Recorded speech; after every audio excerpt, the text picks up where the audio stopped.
Whether it be a doctor, a mechanic, or even a clown, every, career has their necessities, those must-have items that you gotta have in order to do the job correctly. Writing is no different, and admittingly, their necessities might be a little bit hard to identify, but don't worry because I got you covered. How's it going, everyone? It's Pat, your friendly internet wordsmith, and for today's video, we are going to be covering those must-haves for any writer. Quick note though, the items I'm going to be covering in this list are a lot more intangible. So if you're expecting this video to be more so like every writer needs their laptop or their notebook or the sweet nectar of the gods known as coffee, this video is not like that. So sorry, I guess. Without any further ado, let's go ahead and get into it, starting with my first must-have, and that is critiques. To be clear, I am not talking about beta reading here. And if you don't know what beta reading is, that is when you enlist the help of, a group of people, usually within your target audience. You probably want a few people outside your target audience as well, just to get that feedback. But basically, these people read your work and give you feedback on it, to which you then take that, all those notes and whatnot, go back to the drawing board and, strengthen up your book. Utilizing beta readers is incredibly useful, but it's something you really implement like later on in the writing process. It's kind of used as like a check to, ensure that, your writing is landing the way you're intending it to. It's actually even debatable on whether or not, beta reading is even a necessity, given the, intense subjectivity of the nature, but that's a conversation for another day. Critiques, on the other hand, are when you enlist, the help of someone with writerly knowledge, most likely a fellow writer, to, go through your work and give you feedback on it. The key difference here is that you are enlisting the help of a writer as opposed to a reader. And I know it may seem like there's not a big difference there. You're getting feedback in both scenarios, but trust me, the difference is huge. A fellow writer is going to be able to analyze your work on a much deeper level than a reader will be able to. They're going to be able to pick up on literary devices a lot better and, other things of that nature. And thus their feedback is going to be, a lot more useful. When it comes to getting critiques, there are basically two options for that. And, there's the free version and the paid version. The free and most common way to get critiques is to enlist the help of a critique partner. Now, this is a mutually beneficial relationship between two writers, or I guess you can have more if you have a critique group and whatnot. But yeah, it's basically I read your work, you read my work, we give each other feedback on it.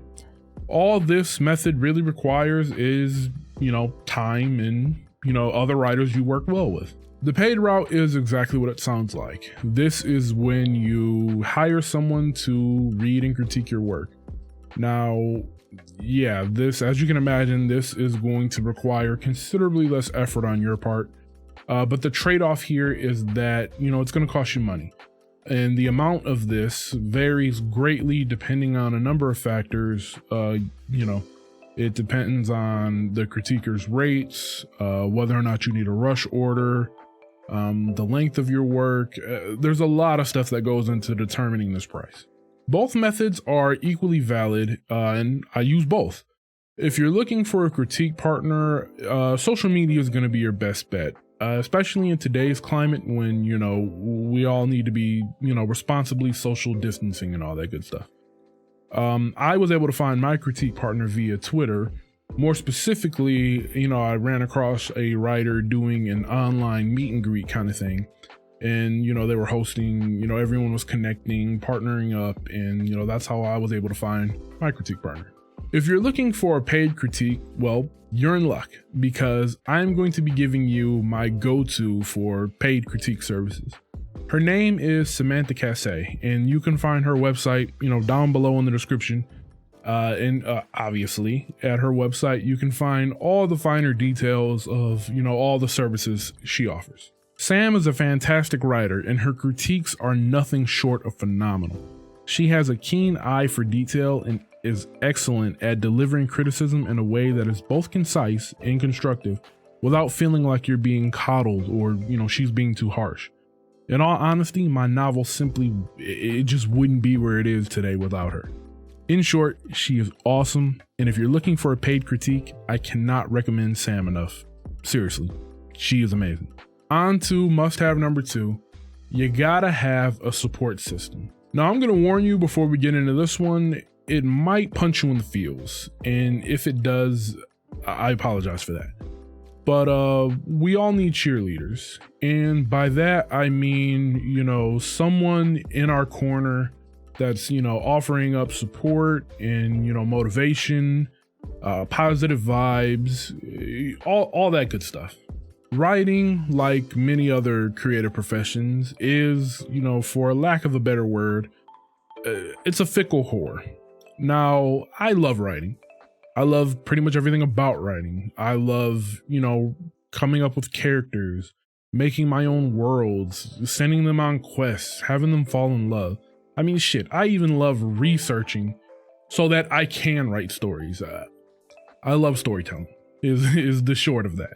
On the other side, yeah, writing is a bitch sometimes, and it can really make you feel like trash. And there's times when I wonder if, I'm any good at writing, if anyone's ever going to want to read my work. I could go into great detail here, but as you can imagine, I'd much rather not. Here's where your support system shines.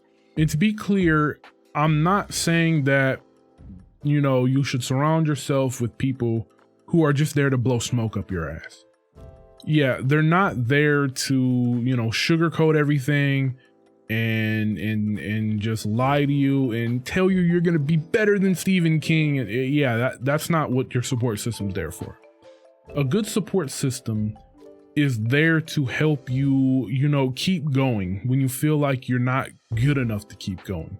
They're there to help you improve on yourself and your craft. They're there to offer support without, deluding you, if that makes sense, or deluding. You know what I'm trying to say. And here's where the violin starts playing. For writers, yeah, we kind of have to be our own support systems for a while, especially when we're first starting out. Wanting to be a writer isn't like, wanting to be a doctor or a lawyer or a mechanic or an accountant or anything like that. Writers don't really have, it's not really validated until the success is like blatantly in people's faces, if that makes sense. Like if you're going to school to be a doctor, you're putting in the work and all that, and the notion is always, well, once you get done with school and you get going, you're going to be successful. Writers, we don't get that.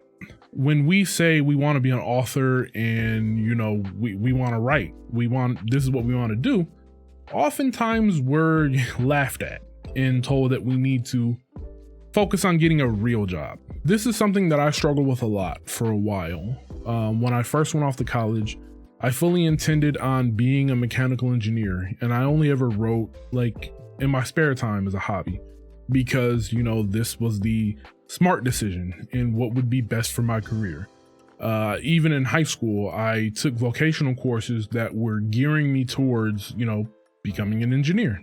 It wasn't until finishing out my second year of college that I got the push with, the love and support of my wife to pursue writing, seriously.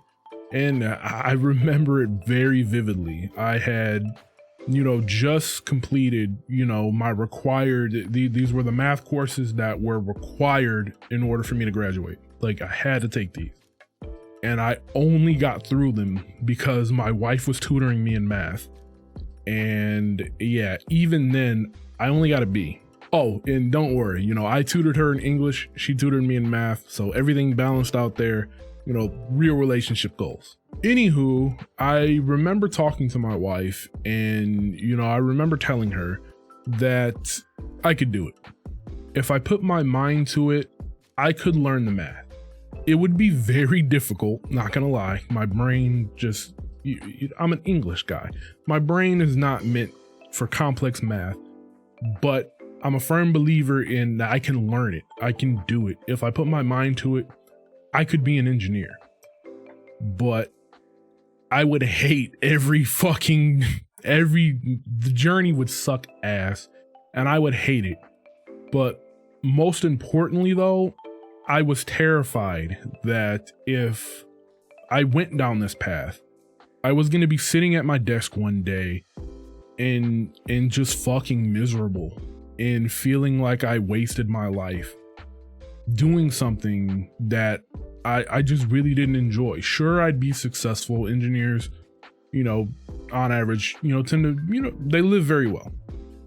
And sure, I'd be successful, but I'd be fucking miserable. And that thought, it terrified me. The moral of the story here is that, I didn't get that push to, go after writing my passion seriously until I was 20. And that push came from, the woman I would call my wife one day. Yeah, up until that point, I was my own support system. And frankly, I was doing a very shitty job of it because I was vehemently going down a path that I knew in my heart would make me miserable. And, I didn't support myself enough to follow what I knew I wanted to do. Be sure to find you a great support system. And I'm sorry to say it, but until you do, you have to fill this role yourself. Now, I know the power of hindsight is great here in that it's easy for me to say it now that, you got to believe in yourself and hang in there and support yourself. Especially considering now I am that fully confident in my own abilities and, all that good stuff. So I know it's a lot easier said than done. But the sad truth of it is that no one's going to do that for you until you find those people who are, just true ride or die and care about you. So yeah, until you find that community and that camaraderie and, that awesome support system, you got to do the work yourself. And just be better at it than I was. Learn from my mistakes. And must have number 3, you really have to hire an editor. Like, seriously, hire an editor. It is impossible to write something flawlessly the first time around. It just doesn't happen. No matter how skilled you are, no matter how much work you put into it, writing something that doesn't need to be edited, it's just not a thing. That being said, it isn't a detriment or knock on your abilities that, your work needs to be edited, because 1, everyone's work needs to be edited, and 2, everyone's work should be edited several times. Now, when it comes to editors, there are a bunch of different flavors here. In order of operations, you have the developmental editor. Now, this guy's job is to go through your work and, analyze the big picture stuff. They're there for developing the story as a whole. Next up, you have the line editor. Now, these guys are here to, go by your work line by line. They get the magnifying glass out. Next up, you have the copy editor. Now, these folks are here to, tune up the grammar and, all the Englishy stuff of your work, make sure all that's in tip-top shape. And then finally, you have the proofreader. Now, they're here to, just go over everything one last time, remove typos, make sure everything is ready for publication. They're looking for any type of errors, anomalies, and by this point, yeah, they should only really be finding like typos and shit. So you may be thinking, well, damn, Pat, I need 4 editors. Goddamn, like this is pretty excessive. And if you're self-publishing, it's going to be expensive too. So you might be wondering, do you need all of these editors? And the short answer is yes, no, and maybe, which I know is super clear. Now, if you're looking to be traditionally published, then all of this should be, taken care of for you. And if it's not, then this is typically a good sign that the publisher interested in signing you is only really interested in making money off you. And usually the form that this takes is, you paying for the privilege of them publishing you. Big red flag. However, if you're going the self-publish route, then yes, you're going to have to hire all these editors or editor. Yeah, a lot of these editors will offer, like combo deals. So you might be able to, hire someone who will do your copy editing and proofreading, all in the same go, and, give you a discount for hiring them for both services. This is what I did and was able to save a lot of money doing so. Furthermore, and I kind of caution to say this a little bit, but I also feel like, I have an obligation to be fully transparent and responsible here. So of course I'm going to shoot straight, but yeah, you may not need all 4 styles of editing. Huge asterisk here, and I'm going to try to explain my reasoning for this, and hopefully I do so in a way that is that makes sense to you. Copy editing and proofreading are a must. They need to be done, and they need to be done because they are the final steps on making sure that you put out a product that is professional and free of errors and all that good stuff. So these 2 final styles of editing absolutely are a must. You can't skip them. However, developmental and line editing are a little more flexible, and full disclosure, I hired neither for my upcoming, debut novel coming out this fall. My reason for foregoing these services is that I have spent a shitload of time and effort working on this novel even before starting writing the novel. Yeah, I've been through the ringer here on this, and and this includes me working solo on it, me working with my wife, my alpha reader, me working with my critique partner, me working with Sam, who, again, incredible critique service. Cannot recommend enough. Check her out. In other words, I've put in like so much work and effort on, developing the story. And, I've worked with enough people to the point where I confidently feel that hiring a developmental editor and a line editor, it wouldn't be beneficial enough to justify the cost of doing so. That being said, I could be completely wrong on this. Hopefully I'm not. I really hope I'm not here. But if I am, then lesson learned.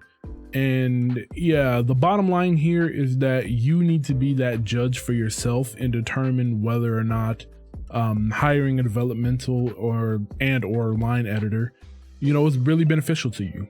But copy editing and proofreading are a must.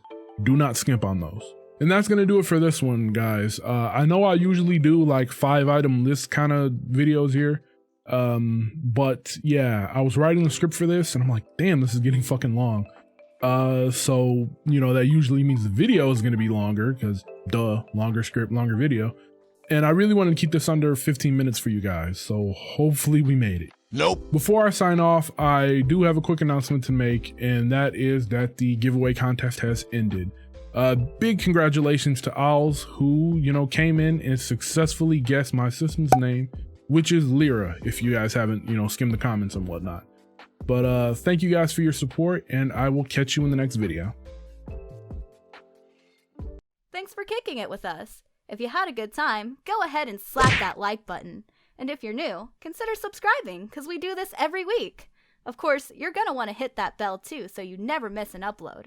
Have an awesome day, achieve something great, and we'll catch you later.